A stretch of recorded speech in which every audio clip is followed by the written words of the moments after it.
Hallo, Herr Trautein. Vielen Dank, dass Sie sich spontan für ein Interview mit mir zur Verfügung gestellt haben. Vielleicht können wir einsteigen über die Frage, wer sind Sie und was machen Sie in Ihrem Unternehmen bei der Trumpf? Genau, mein Name ist Simon Treumann, haben Sie ja gesagt. Ich bin Businesspartner im Controlling für einerseits die R&D-Funktion, andererseits für zwei konkrete Business Center. Also die zweite Funktion, die ich innehabe, ist eben das Portfolio Governance, nennen wir das intern. Andere würden sagen PMO.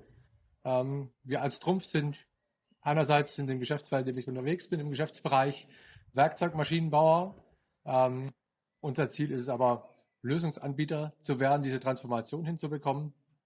Genau, wir haben noch andere Geschäftsbereiche, wie die Lasertechnik, Mhm. aber auch EUV. Das heißt, dort liefern wir Komponenten, um die neuesten Chips möglich zu machen. Okay. Das Thema, das die Trumpf und Planisware im Besonderen verbindet, ist ja das Thema Projektmanagement.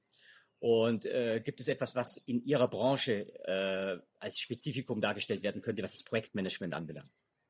Gut, ich meine, es sind die allgemeinen Trends, die uns wie alle anderen auch treffen. Es ist die Digitalisierung, es Mhm. sind, dass wir eine zunehmende Vernetzung haben. Ich habe es schon ein bisschen angedeutet. Es geht darum, dass wir dem Kunden eine Smart Factory zur flexiblen Blechfertigung letztendlich anbieten. Das heißt, es gibt sehr viele, wir nennen es horizontale Themen, die über die einzelnen Technologiefelder hinweggehen, über die gesamte Prozesskette. Und dieses vernetzte Zusammenarbeiten stellt letztendlich auch Herausforderungen für das Projektmanagement dar. Für das Sie in Zukunft auch Planisware-Lösungen mit einsetzen können. Okay. Wie unterstützt denn die Planisware-Lösung Sie in Ihren Geschäftsprozessen und in Ihrer Unternehmensstrategie konkreter? Genau, also wir sind gegliedert in Business Center, die einerseits, wie gesagt, Technologien abbilden, wie eine Lasertechnologie, eine Biegetechnologie, Schweißtechnologie. Und auf der anderen Seite haben wir horizontale Business Center wie die Services, aber auch unsere Software Solutions, wo es um die Programmierung, aber auch um die Steuerung der Fabrik geht. Und letztendlich diese verschiedenen Komponentenprojekte zueinander zu bringen. Wir haben dafür strategische Töpfe, die wir aus Planisware nutzen, die die Business Center abbilden, und schaffen damit aber eine übergreifende Transparenz letztendlich, um zu sehen, welche Projekte laufen, wie hängen die Projekte zusammen, welche Ressourcen brauchen wir. Die Ressourcen sind sehr übergreifend, weil die Skills eben in unterschiedlichen Bereichen eingesetzt werden. Und da hilft uns Planisware einfach den Überblick und die Transparenz zu wahren. Okay, prima. Das heißt, die Anforderungen, die an das Werkzeug initial gestellt wurden, die sind weitestgehend erfüllt. Haben Sie in der Rückschau das Gefühl, wir haben uns da richtig entschieden? Der Hauptschmerz lag bei uns tatsächlich zu Beginn auf dem Ressourcenmanagement. Wir sind zum Glück eine hochinnovative Firma und sprudeln vor Ideen. Und letztendlich ist die Kunst zu sagen, okay, was können wir realistisch leisten? Und ein Projektportfolio aufzustellen, was wir eben effizient abarbeiten können. Deswegen war Ressourcenmanagement eines der Kernthemen, eine Transparenz zu haben, sind unsere Ressourcen unterlastet, überlastet, was können wir tatsächlich tun? Und in der Rückschau würde ich sagen, ja, da sind wir jetzt einen erheblichen Schritt weitergekommen, haben sehr viel mehr Transparenz. Wir treffen die Entscheidung mittlerweile eben auf konkreten Daten, auf Fakten, und weniger auf Gefühlen oder Annahmen. Die Kunst ist letztendlich aber auch mit den Daten dann umzugehen. Also es ist immer noch ein Lernprozess und daraus dann aber auch die richtigen Entscheidungen abzuleiten und zu sagen, okay, die Daten sind valide genug, ich vertraue den Daten, die Datenqualität passt, Mhm. dass ich auch darauf abstelle und sage, okay, dieses Projekt muss jetzt vielleicht mal ein halbes Jahr warten, um es zu starten, damit wir alle anderen eben effizient durchziehen können. Okay.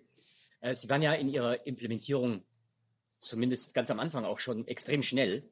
Und die Implementierung war ja auch sehr nahe am Planisware-Standard. Das hängt ja unmittelbar auch mit zusammen. Gibt es etwas, wo Sie persönlich, Herr Trautwein, stolz sind im Zusammenhang auf dieses Projekt in der Rückschau, was Sie hier geleistet haben? Was ist so der Aspekt, den Sie so in den Vordergrund stellen würden? Also Ausgangsbasis war letztendlich ein grobes Governance-Konzept, wo wir wesentliche Aspekte reingepackt haben, wo wir sagen, die wollten wir im Tool abbilden. Um dann mal 3 Elemente zu nennen, das sind die strategischen Budgettöpfe, die wir schon früh vorgedacht hatten, die es in Planisware gibt. Es war eine Priorisierungslogik, die erst innerhalb der Töpfe, dann übergreifend passiert, wo wir eine eindeutige Priorisierung haben. Und es sind letztendlich die übergreifenden Ressourcenarten. Das sind so 3 Kernelemente und letztendlich, was mich ein Stück weit stolz macht, dass dieses Grundkonzept jetzt nach gut 4 Jahren immer noch dasselbe ist. Das hat immer noch Bestand. Wir haben immer wieder Anpassungen vorgenommen, nachjustiert an bestimmten Stellen hin, aber das Grundkonzept ist immer dasselbe geblieben. Mhm. Und Planisware hat uns da immer ganz gut unterstützt, diese Anpassungen, die wir eben gebraucht haben, diese Veränderungen, die eben ein Unternehmen auch durchläuft, entsprechend zügig umzusetzen und auch veränderte Bedarfe, Anforderungen eben dann auch anzupassen. Und trotzdem bin ich stolz, eben wie gesagt, das ist das Grundkonzept. nach wie vor Bestand hat und, glaube ich, heute auch niemand in Frage stellen würde. Okay, schön. Ja. Ich weiß ja, dass der Werkzeugmaschinenbereich und die R&D darin der Bereich war, der initial das Planisware mit implementiert hat. Inzwischen wissen wir, es sind ja mehrere Geschäftsbereiche noch mit dazugekommen. Können Sie das ein bisschen ausführen, was wir da so auf den einzelnen Bereichen vorhat? Genau, was sozusagen die R&D-Funktion angeht, sind wir der größte Bereich. Und es gab aber dann relativ schnell das Commitment auch in unserem zentralen R&D-Board zu sagen, okay, wir wollen Planisware als das Projektmanagement-Tool für die Funktion R&D ausrollen. Da sind wir jetzt schon ein gutes Stück vorangekommen. Die Elektronik ist mit dabei. Wir haben Trumpf Austria oder letztendlich was ein Business Center letztendlich innerhalb der Werkzeugmaschinen ist mittlerweile voll integriert. Das heißt, den kompletten Werkzeugmaschinenbereich abgedeckt. Und mittlerweile gibt es eben auch andere Funktionen wie die IT, aber auch ein zentrales Verbesserungsprogramm, Operational Excellence, was eben auch Projektmanagement-Themen hat, die ein bisschen anders gelagert sind, vielleicht andere Stage-Gate-Prozesse nutzen. Und trotzdem haben wir einfach Planisware da mittlerweile schon sehr gut etabliert und es gibt immer weitere Bereiche, die da eben Interesse haben und dann sind wir auch begehrte Ansprechpartner intern. Okay. Eine Frage möchte ich gerne stellen. Da ist klar, dass die Antwort nicht einfach ist. Die konkreten Nutzenaspekte, die durch die Software entstehen in den Bereichen, die Sie jetzt angesprochen haben, gibt es etwas, was Sie formulieren können, wie Sie diese Nutzenaspekte eventuell beschreiben können? Ja, gibt es ein paar Aspekte? Ja, also als Controller bin ich ja großer Freund von Messbarkeit, aber das ist in dem Fall tatsächlich schwierig, weil was sind die großen Mehrwerte? Wir haben eine unheimlich gute Transparenz, wir haben, denke ich, eine andere Entscheidungsgrundlage. Wie man die bewertet, ist natürlich immer ein bisschen die Frage. Ich würde es vielleicht an einem anderen Punkt festmachen. Anfänglich gab es viele kritische Stimmen, auch brauchen wir das, es ist nicht so komplex.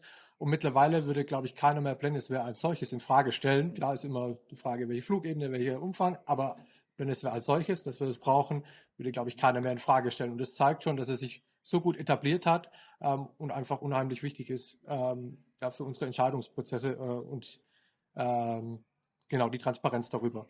Und der zweite Aspekt ist, wir wollten auch ein System schaffen, um wirklich diesen Single Point of Truth zu haben für Projektmanagement-Daten, damit es nicht mehr in zig verschiedenen Systemen ist, die irgendwie harmonisiert werden müssen, sondern wirklich die wesentlichen Projektmanagement-Daten sind in Planisware zu finden. Und da sind wir auf einem sehr guten Weg und sind auch dabei, immer wieder neue Themen wie das Risikomanagement oder jetzt zuletzt die Statusberichte eben auch sukzessive in Planisware voll zu integrieren, um wirklich dort den Single Point of Truth zu schaffen. Schön. Ich sehe, die Reise bei der Trumpf mit Planisware ist noch lange nicht zu Ende. Was mich noch interessiert, gibt es etwas, was Sie zukünftigen Planisware-Kunden, weiteren Planisware-Anwendern, nicht unbedingt jetzt nur bei Trumpf, sondern unabhängig, mitgeben würden, mit auf den Weg geben würden? Einen Rat, wie man es tun soll oder was man eventuell nicht tun soll. Können Sie da ein, zwei Dinge sagen? Gerne. Also ich glaube, eins muss man sich klar sein, wenn man sich für so eine Lösung wie Planisware entscheidet. Es ist ein extrem mächtiges, extrem flexibles Tool. Und man kann super viel damit machen. Es bietet extreme Vielfalt an Funktionalität.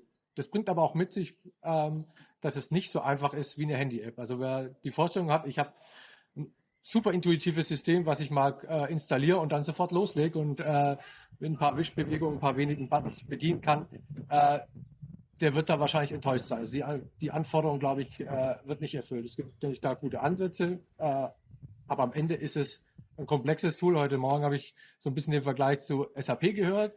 Und das ist auch so. Das ist ein extrem mächtiges Tool und es bietet sehr viel. Aber es ist sozusagen begrenzt, was die sozusagen Einfachheit anbelangt. Und dessen muss man sich bewusst sein und entsprechend auch bei einer Einführung die User mitnehmen, entsprechende Schulungskonzepte parat haben und auch die User eng betreuen, weil sie eben sonst schnell zu Frustrationen führen würden. In der Bedienung. Das ist der Teil des Change, der mit berücksichtigt werden muss. Genau, absolut. Herr Trautwein, ich danke Ihnen recht herzlich für das Interview. Gerne.